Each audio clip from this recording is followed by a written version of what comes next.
if you're not happy, if you're not fulfilled, no amount of money is going to do that for you. Like, money makes life a lot easier, but you're truly not fulfilled. And I can't tell you how many multi-millionaires I've coached. They have all the money in the world. Money is not a problem at all in their life. It flows abundantly. They're unfulfilled. They're miserable. They have no purpose. They're unhappy. That is what people are missing. And that's what it's about. And so I want to kind of break the stronghold of the social conditioning that you got to be wealthy, and said, hey, you know what? I'm happy. I'm fulfilled. That is how you become rich. And that's what I want to start changing for a lot of people.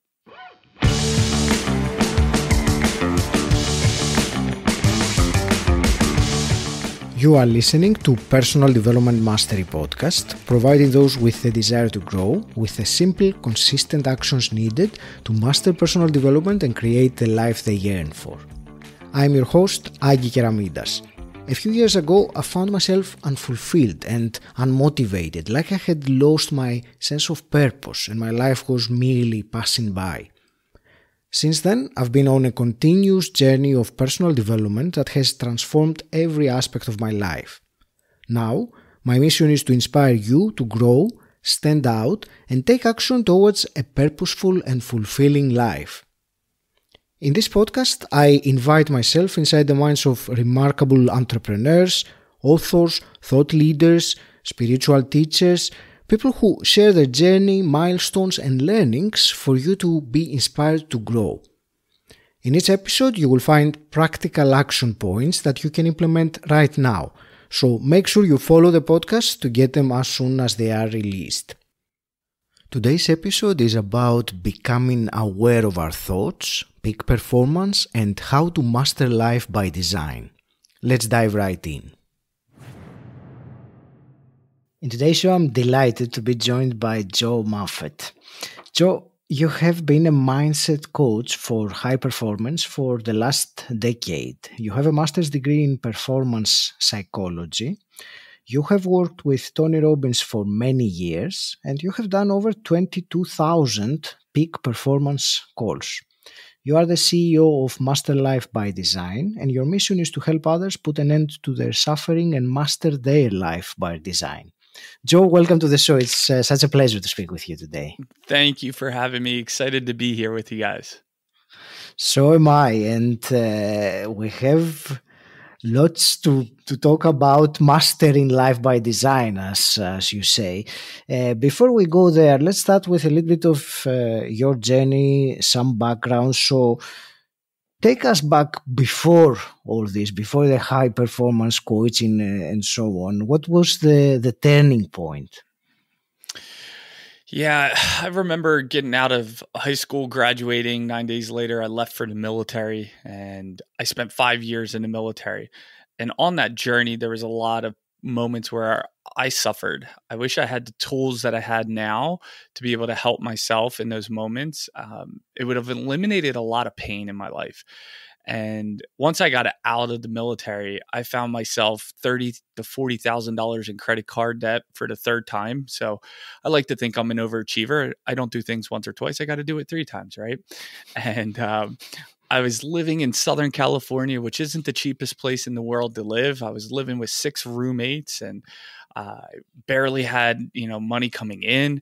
And I felt like I was just at rock bottom. And I got involved in network marketing, and I thought that was my path to success. But I was struggling financially at that moment in my life. And I remember there being a point where I'm like, there's got to be something more. There's got to be a better way.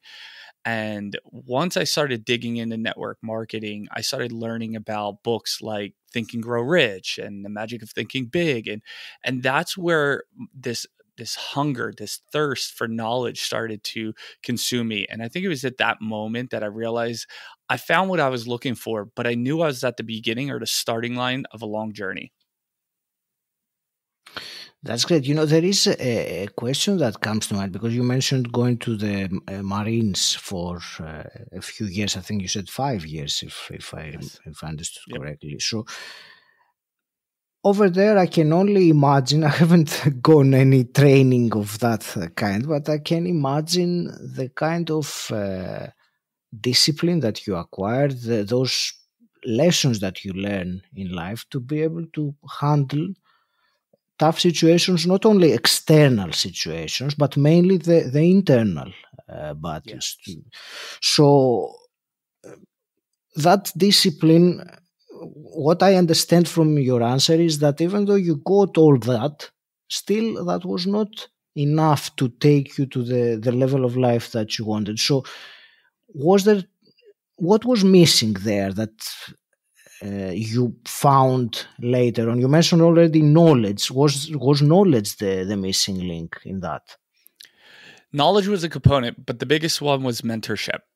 See, it's great to get the knowledge from the books. Anyone can read a book. Anyone can listen to an audiobook. But what made the difference was actually seeing mentors who read the same books as me, but actually applying it. They were living it. And there's a difference between knowing and understanding versus actually doing, and then you really have an understanding. See, you when you do something, I like to say the best teacher in life is life itself. Right. And so the mentors that I had, not only did they read the books, they were actually walking it out and living it and doing it and practicing it. And that's what opened my eyes and gave me the example. See, I have 2 kids, 4 years old and 2 years old, and I could tell them anything all day long. But what they're actually going to do is what I do. They're going to model me. And so what changed the game was seeing those people who had the success that I wanted and modeling them just like a child to a parent. So that was a big game changer for me. Thank you. You reminded me of that phrase, to know and not to do is really not to know. And it's a trap, I think. Correct me if you feel differently, but I think it is a trap that many fall to, especially people in personal development or self-growth space. They tend to keep on acquiring more and more knowledge, and that feels good. It feels great to learn new things. You get your dopamine. You feel like, wow, now I know this. And then, unless it's put into action, and not most of the times, or many times anyway, it's not put into action, you need the next one. So you get the next book or the next seminar, trying to find what is the piece of knowledge that is missing rather than piece of implementation. And there's what you just said is so powerful too, because in this statement, and I'm not saying this about you, but for people who think this way, in that statement, there's actually a limitation. They think they're actually missing something. So they hold a belief that they're actually missing something and that they got to go seek it and find it. And what if that wasn't true? What if actually all the resources you had within you right now, and this is kind of like a line from Tony Robbins, all the resources within you right now were enough to get you going to where you needed to go? It wasn't a missing piece or it wasn't a missing book or anything like that. You already had the knowledge to take that first step. Most people, they hold that belief that I must be missing something. So let me keep learning and growing. And then once I get it, whatever that magical thing I'm seeking for is, then I can be able to take action. And usually that never happens because they're always projecting that there's something missing, and that holds them back in itself. That's great. Thank you for sharing that. So if we assume that there's nothing missing, that everything that we need, all the resources we need are within us, then what do you think is the main reason for stopping us tapping into that abundant knowledge and ability that we have, and we then seek for other things? Yeah, that's a great question. I really believe a lot of what stops us is the stories and the limiting beliefs that we hold in our mind that really prevent us from moving forward, right? For example, what we just shared, if you have a belief that you're always missing something, you're always going to go seeking. And if you can't go left and right at the same time, so you have to pick one path. So you can either seek or you could go take action. And most people, because of the belief that there's something missing, they continue on the path of seeking, while the people who don't even read the books, they're on the path of taking action, and life teaches them, and they get far better results in life than the ones that are seeking. See, I saw it all the time in network marketing. There was people, they read every book.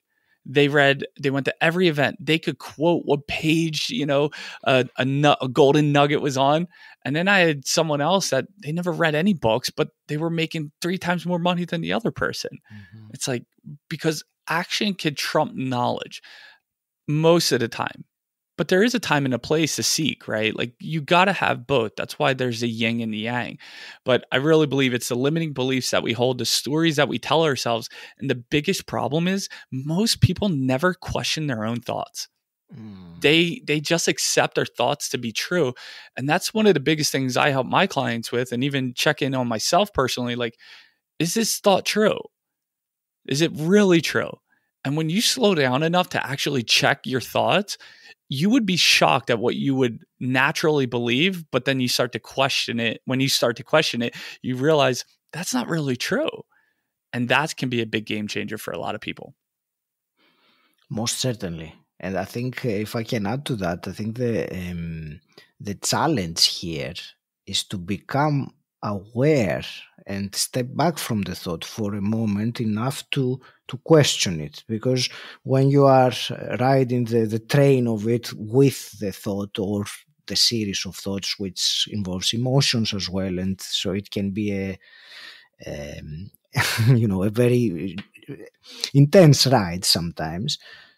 Having the ability to step out of that for a moment and catch yourself, I think that is what will allow then for you to question that thought in the first place. Yes, very much. I will say being consciously aware it's always the first step, but for a lot of people, especially new into personal development, it can be a real challenge for them to have that awareness. I love the book, The Untethered Soul by Michael Singer. Have you ever read that? Mm-hmm. It's such a great book. And for your audience who maybe haven't read that, it's such a great book. He talks about, we're consciousness, and we are the one that actually we're observing the thoughts that are in our head. And most people, that's a little bit difficult for them to wrap their head around. But when you do, it really starts to shine a spotlight on where your challenges are actually coming from. And that book has helped me tremendously. So I absolutely love what you said. You're spot on. The awareness is really the first step. Mm-hmm. Any action you can recommend someone to do or practice? Because I know it's not one magic button that you can press and immediately from then on become aware of your thoughts, but something practical that one can implement to facilitate that process of awareness more. Yeah. Sometimes simplicity is the best tool, right? And so what I like to have clients do is really set an alarm for every hour on the hour for about 3 to 4 hours for 3 days in a row. And just put a label like, check in on your thoughts. What are you thinking? And it really starts to create the habit, or at least creating the underlying pattern for that habit to be created, for them to really check in and say, what am I really thinking about? Because when you can stop and really be aware of your thoughts, that's when the beginning of change can take place. That's the birth of it.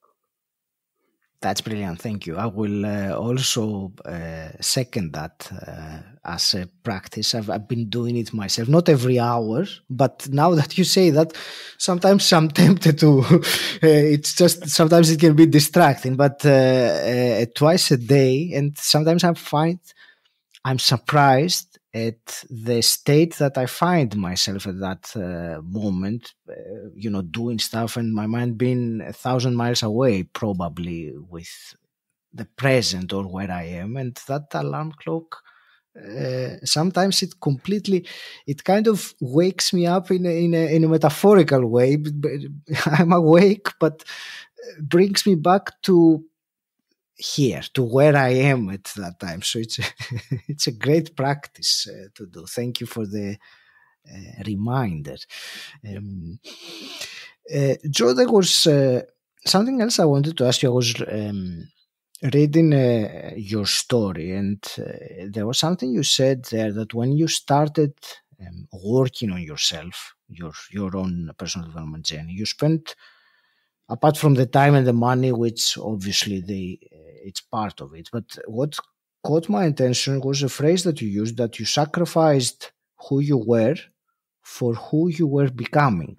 So that's something I would like you to explain that, or give me more of your thoughts on this, because I believe it's really important, and it's also a very beautiful way to describe it, because we are very certain of where we are, who we are, but the person that we're becoming, it's so anyway, I will not confuse myself as well by trying to explain it more. I think you got my question, so I will let you explain. Yeah, no, there's so many paths we can go down, and we could talk, on a spiritual journey or not. But to keep it simple, I had to really get clear on, like, who am I? What do I stand for? Right? Where am I now? And in that process, that can be painful, because a lot of us on our journey, or at least in the beginning, we don't want to admit, like, we're broke, we're emotionally weak, or we're just not where we want to be financially. And that can be a tough pill to swallow for a lot of people, but it's absolutely necessary to know where you are, because as you start to continue on your journey and progress, it's a great way to look back and measure yourself for how far you've actually came. Without it, you're kind of like Moses in the desert, just wandering, right? And so that's really important to understand who you are in this moment.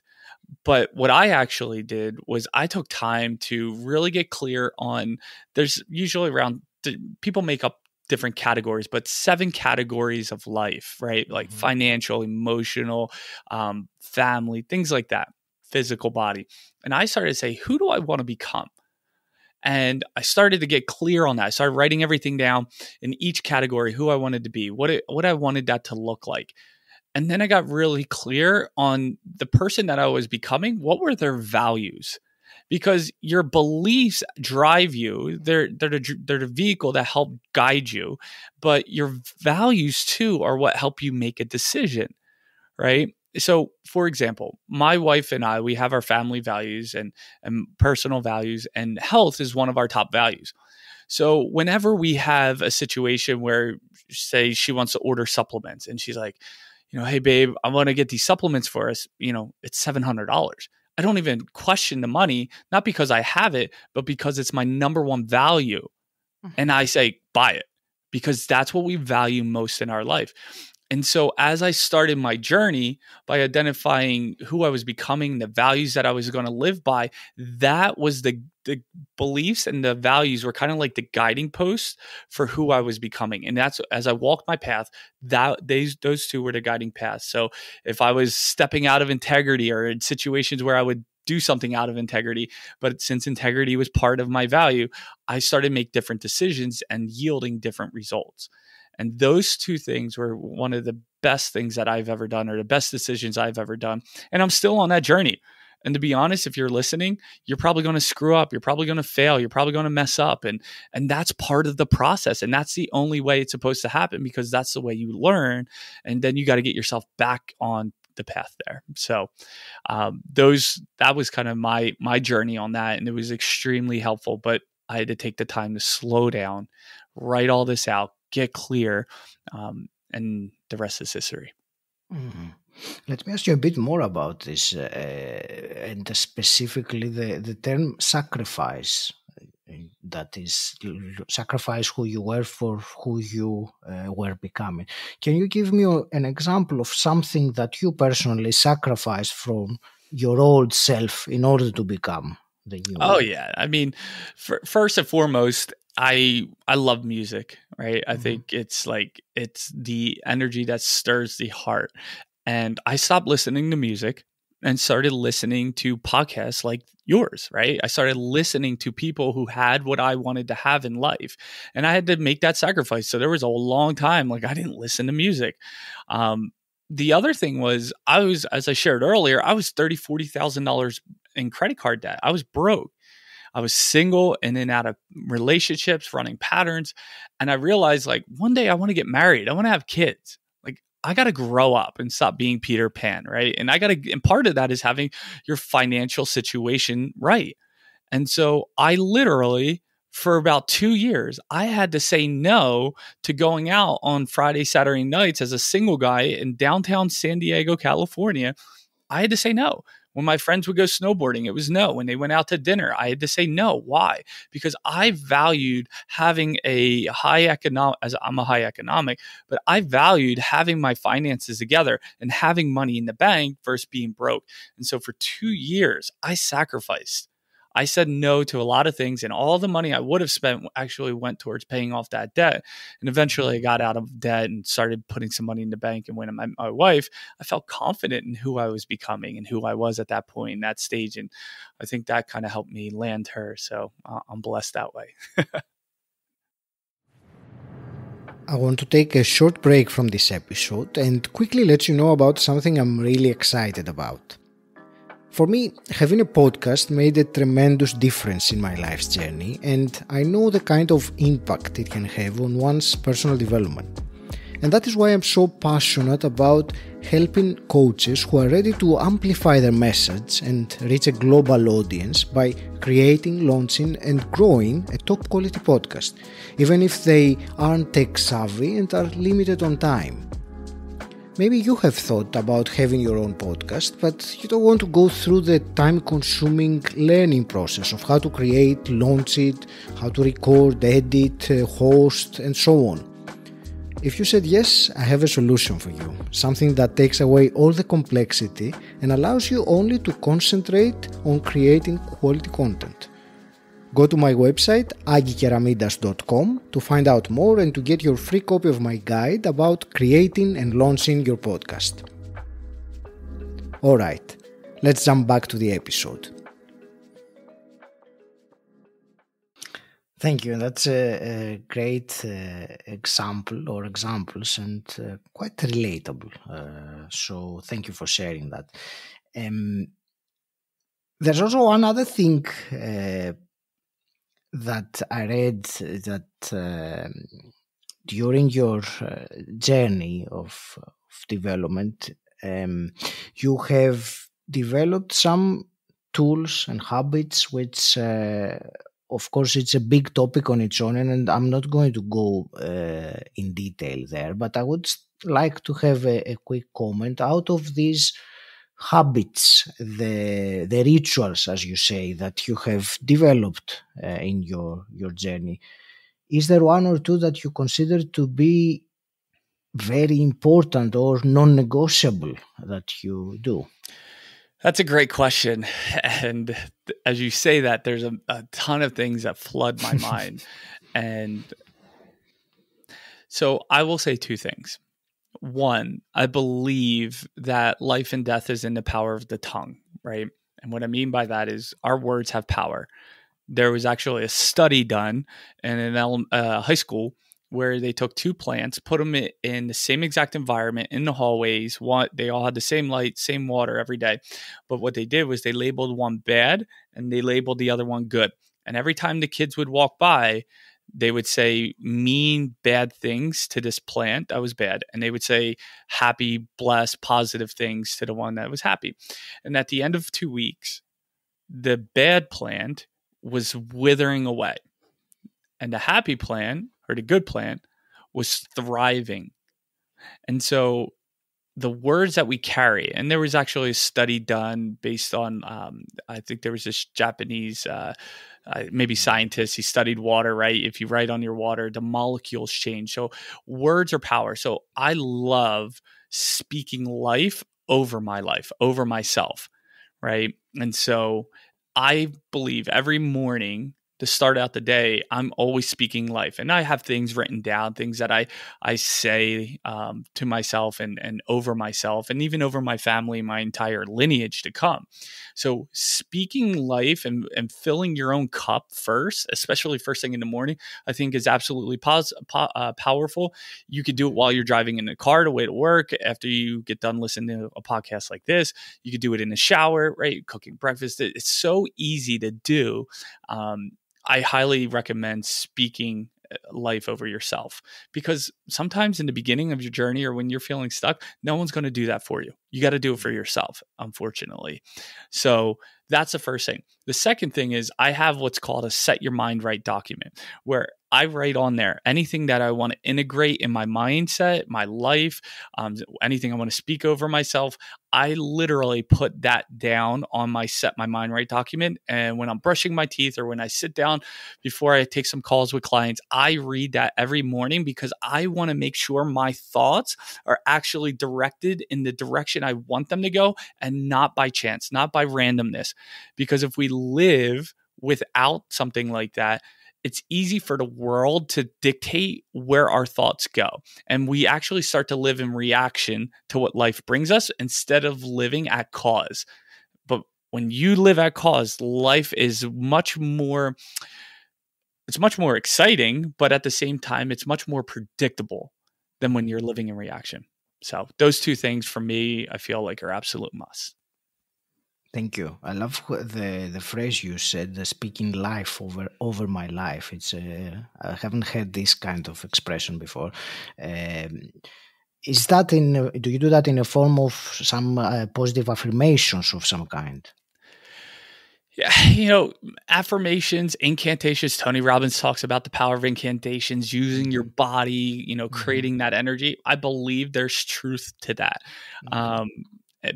For me, I like to put music on. I like instrumental music. I usually have a list of things written down that I like to speak life over to myself. I've been saying some for years that they're just ingrained in me at this point, but I still continue to speak them. So just because you fill up a car once with gas doesn't mean you have gas forever. Yeah, every day you wake up with an empty tank. So let's fill that bad boy up, right? So I like to do that. I like to incorporate the music. It just brings more energy and excitement to integrate into my nervous system. That's great. Thank you. Joe, let's speak now about mastering life by design, because it's a truly fascinating concept. So if I were to ask you to give me a brief definition of how you mean that, what would you say?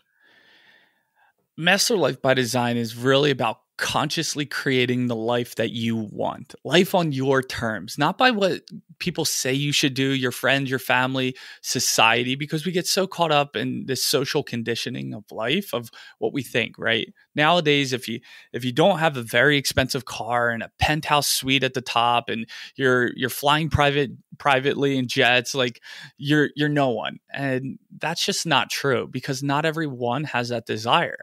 Right? If you want Master Life by Design is really about saying, what do you want in life? And let's be intentional. Let's live at cause in creating that. And because if you're not happy, if you're not fulfilled, no amount of money is going to do that for you. Now, money makes life a lot easier, but you're truly not fulfilled. And I can't tell you how many multi-millionaires I've coached. They have all the money in the world. Money is not a problem at all in their life. It flows abundantly. They're unfulfilled. They're miserable. They have no purpose. They're unhappy. Kind of like, your story, you said, a little where the purpose wasn't there and then got you on this journey. It's like, that is what people are missing. And that's what it's about. And so I want to kind of break the stronghold of the social conditioning that you got to be wealthy, and said, hey, you know what? I'm happy. I'm fulfilled. That is how you become rich. And that's what I want to start changing for a lot of people. That's great. Do you want to expand a bit more on the Master Life by Design? I read that you have 6 pillars that are the main components of mastering your life by design. So do you want to give us a brief overview of those 6 pillars so that one can understand, or maybe identify in themselves, which is the one that they need to work on maybe more or before, or something like that?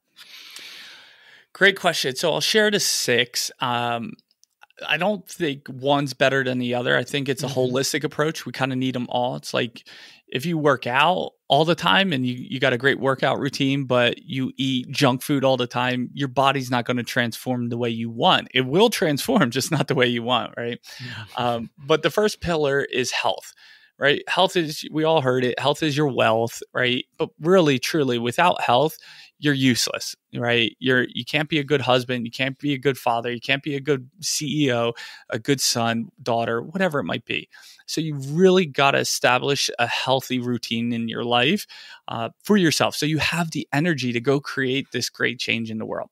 The second pillar is your emotions, right? Having that emotional mastery, because you could be healthy, but if you're just a butthead, right? Like if you're just rude and mean and angry to people all the time, no one's going to want to be around you, and you'll find yourself being extremely lonely. Plus, you probably don't even want to be around yourself. So living in those rich emotions like happiness, joy, fulfillment, passion, love, it's such a better quality of life. So mastering your emotions, your EQ is so important. The third pillar is relationships, right? Not just in your intimate relationship, which is really the pinnacle of your relationships, but also the foundation, which is all the people in your life. Like a lot of people, they have, and it varies, but they have a lot of friends, but very not so much depth, right? Like they have friends that are a mile wide, but an inch deep. But do you have those relationships that are an inch wide, but a mile deep? And so really creating those rich relationships where you can be able to connect and feed off of one each other, speak life over each other. Like I find that to be essential, because we all heard the term, your net worth is directly related to your network, right? And so if you don't have a network, if you don't have those relationships, it's hard to grow into really this fourth pillar, which is finances. And really taking the finance category or pillar is really important. We live in a culture, a society where, unfortunately, everything's ran by money, and especially even in politics, but we won't go down that path. But you really need to have your finances right. I realized that before I met my wife, like no great queen is going to want this little boy who doesn't have his act together financially. If I was going to meet a queen, she wanted a king, and a king took responsibility of his finances, and vice versa too, for, the ladies out there listening. But one of the top 2 causes of divorce nowadays is finances. Think about if you had your finances right, and you don't have to be a multimillionaire, but you just had your finances right, how much pain and frustration and fighting, or what I call speed bumps in relationships, would we eliminate? But also, on the flip side, how many cool, epic experiences and journeys could you go on, right? Like I want to teach my kids about the ancient pyramids and the Great Wall of China. I don't want to show them in a book. I want to be able to take them there and literally see with their eyes and walk and experience it. That takes finances. So get your finances right. Number 5, the 5th pillar is really about lifestyle, because you could have these first 4, but if you're sitting in your office all day, every day, and you're not going out and experiencing things and having the freedom to go where you want and how you want to go there, you're not going to be fulfilled, right? And so having the lifestyle of doing what you want. I love Steve Jobs' quote. He's like, I look at myself in the mirror every day and I ask myself, is this the life I want to be living? And if the answer is no, too many days in a row, I do something about it. And that's, to me, that's lifestyle. So changing that. And then number 6 is spiritual. Regardless of what you believe, like everyone has different spiritual beliefs, but are you living a purpose-filled life, right?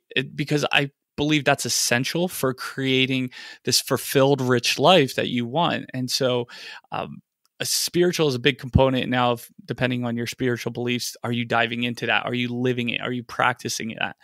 Because obviously, there's something to this world, something beyond just us, I believe, that's so magical, that makes this world go, that it's like, are you tapping into that? So those are really the 6 pillars for me that I believe help you master your life by design and really consciously create that life so that you're rich, you're fulfilled, you're happy, and you have some of the big key components in life that really make a difference in the quality of your life. Thank you for this comprehensive and concise at the same time answer. I think it was a fantastic overview of all the 6 principles. Thank you. Joe, well, I hate switching gears, but we have limited time together, and there is certainly one other thing that I wanted to ask you for sure, because of your background, performance psychology, and I read in the introduction 22,000 performance calls. So can you tell me from this wisdom that you have acquired in this particular topic, do you think there is some common obstacle that you see or you saw in front of people reaching that high performance level, or maybe the most common thing that stops people from tapping into that peak performance, into their higher level? Yeah, I will say this. After doing so many calls with people, you start to see the patterns that people run. Mm-hmm. And to be honest, the one that stands out the most is fear. We all experience fear. We may not all show the fear because some of us are really good at masking it and hiding it, but we all experience it. And the fear is really what holds people back.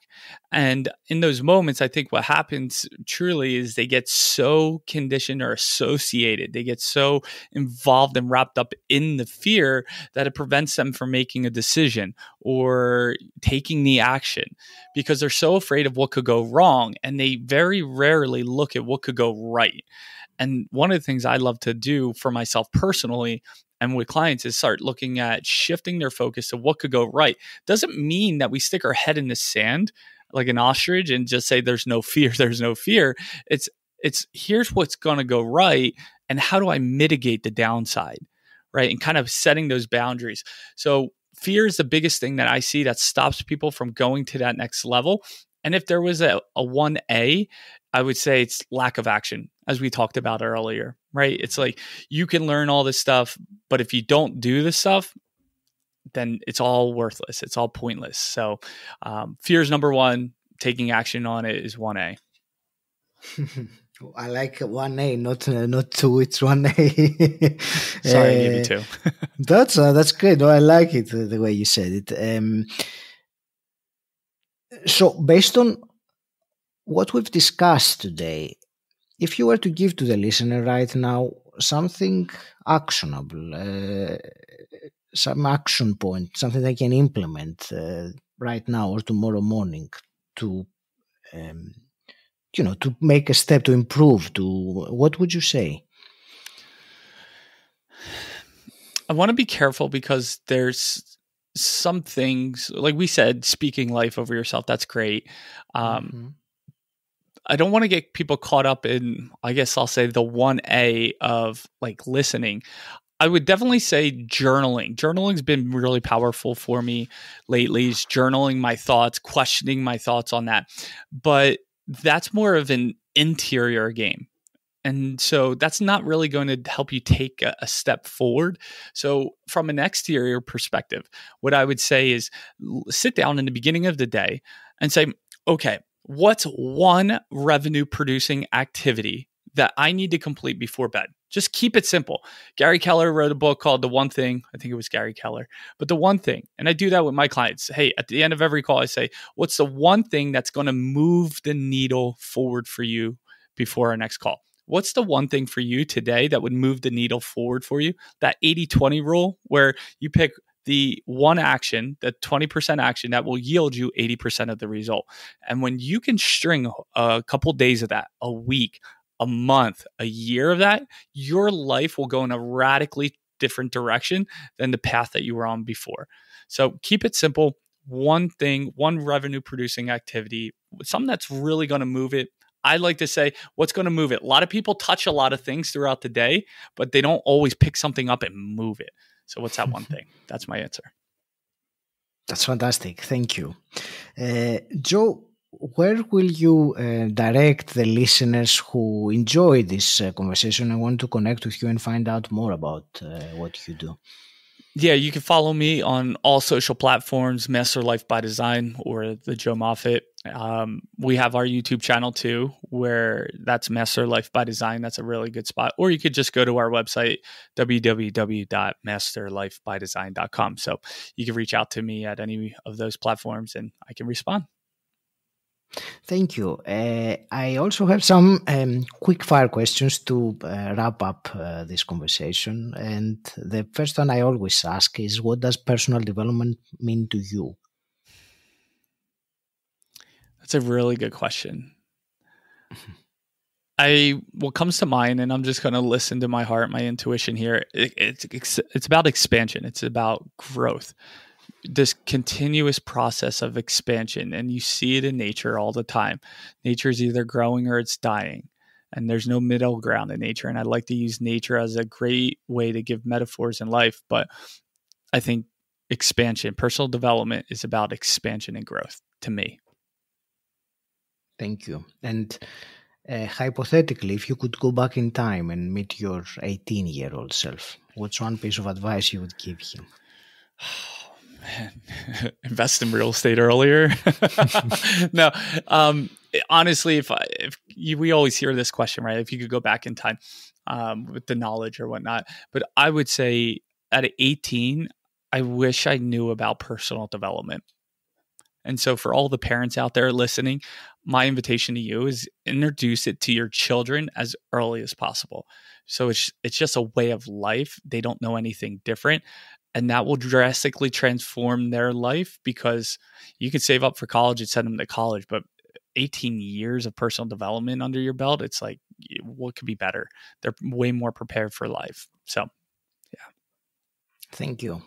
Joe, I want to thank you very much for this intriguing conversation. I absolutely loved everything we talked about, and there is lots of value there for sure, and many actionable items one can pick.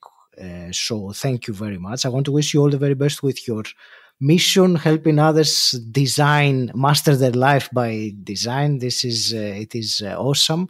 Any last parting words from you? I'll share something that I learned in a flyby conversation with one of my best friends, and he didn't even realize he said it. For all of you that are on the journey, or maybe you're feeling stuck, or you're looking at all these people in life that have this great life and they look like everything's amazing, especially those that just live on social media, because everyone likes to share their highlight reel. But me and my wife, we like to keep it real. So if we have a speed bump, we like to share it, but we share how we overcome it. But he said a statement that really changed the game for me. And that was this: not everybody has it going on like they say they do. And when I heard that, everyone that was on a pedestal that I looked up to became equal to me. And when they became equal, I started to play the game of life a lot differently. So realize everyone that you listen to on podcasts, as you're listening to this, us talking here, we put our pants on the same way you do. Everyone is equal. They just maybe have mastered a skill set that you haven't yet, or you actually trump them in other categories that they're not really good at. So there's always going to be someone bigger, better, stronger, richer, prettier, whatever that may be. But remember, it's always an equal playing ground. So hope that helps. Thank you for listening, and I hope you got great value from today's episode. And if you'd be so kind, please take a moment to leave me an Apple Podcasts review, sharing how personal development mastery has made a difference to you today. And I will read the review in the podcast. Until next time, stand out, don't fit in,